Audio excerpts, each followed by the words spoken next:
Hey, what's up everyone? Welcome back to the channel. Just gonna give you guys kind of a quick update of what I've gotten done on the 1972 C10 in the last week or so. And the cab is ready to put back on the frame. I'm gonna show you guys that really quick. And this will be the last time you see the cab separate from the frame. And next time you see the cab, it will be back on the chassis. So here we go. I have got the underneath of the cab painted, and for underneath here, I actually did not use my PPG paints. I use the PPG base color, but because of the cost of everything lately, it's getting ridiculous, and to be able to afford to keep doing this, what I've done is I have actually used some product from a couple of my previous restorations. So I'm not going to tell you the product. I don't want to get into that. But basically the epoxy and the clear I used from some extra that I had left from some previous jobs. And I also added to this, I added some texture. This is 3M 08889 rocker panel coating. This stuff is the textured rocker panel coating. It's kind of a chip resistant coating, and I wanted to use this for underneath to help with rock chips, and also just kind of give it a light texture as well, just because it's underneath the vehicle, and that is kind of the look that I was going for. Now you might be asking, why didn't I do this before I painted the rest of the cab? That's a very good question. It seems like a logical question, and I have a really good answer for that.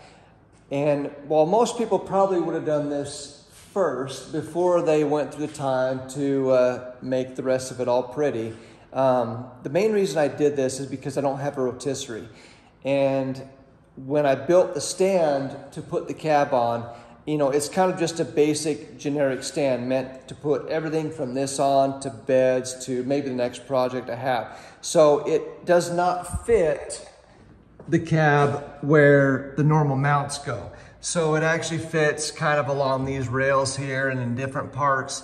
And if I would have painted this first, this would have been sitting on my stand, which is right here.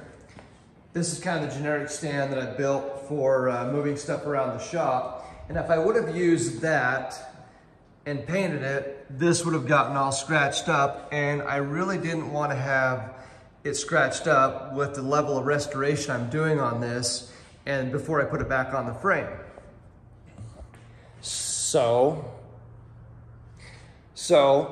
that's why I chose to paint this last. And I painted it up on my hoist, and then from here, after this dries for a couple days, I'm gonna set it back on the frame for the last time. And so that's why I painted it last. I mean, it doesn't make a lot of sense maybe to some of you, but I chose to do it this way. And I was able to mask up the rest of the cab really well, so I didn't get any overspray on it, and it still looks pristine, trust me. So this is where it's at. And it turned out good enough for being under the vehicle, and the rest of it I still have to cut and buff, but I will cut and buff that when I set it back down on the frame. So this is the last time you will see the cab as it sits, and the last time it will be without the chassis. So in the next C10 video, we'll be marrying this back to the chassis for the final time. And it's a simple process, but you know, because it's my channel, I can do what I want to. So I will show you guys the process of doing that.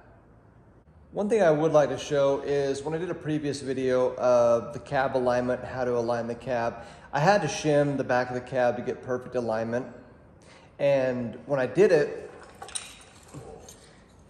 this is what I came up with. This is what I had to get the alignment, and it's pretty crude, but it got the job done. These are what come with the cab mounts, are the normal washers.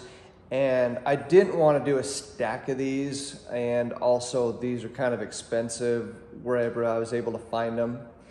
So what I did is I came up with this. So these are what I came up with. I had these made, and obviously I will center drill these to the correct size for the bolts later. And this is the thickness that I need to shim my frame correctly. They're lighter than steel, and they are the correct thickness that I need. So I'm gonna use these and see how they work out. So that's it for this video. Next time you see the C10, we'll be moving the chassis in position underneath the cab and getting it married back together. So as always, everyone, thanks again for watching. Till next time, we'll see you later.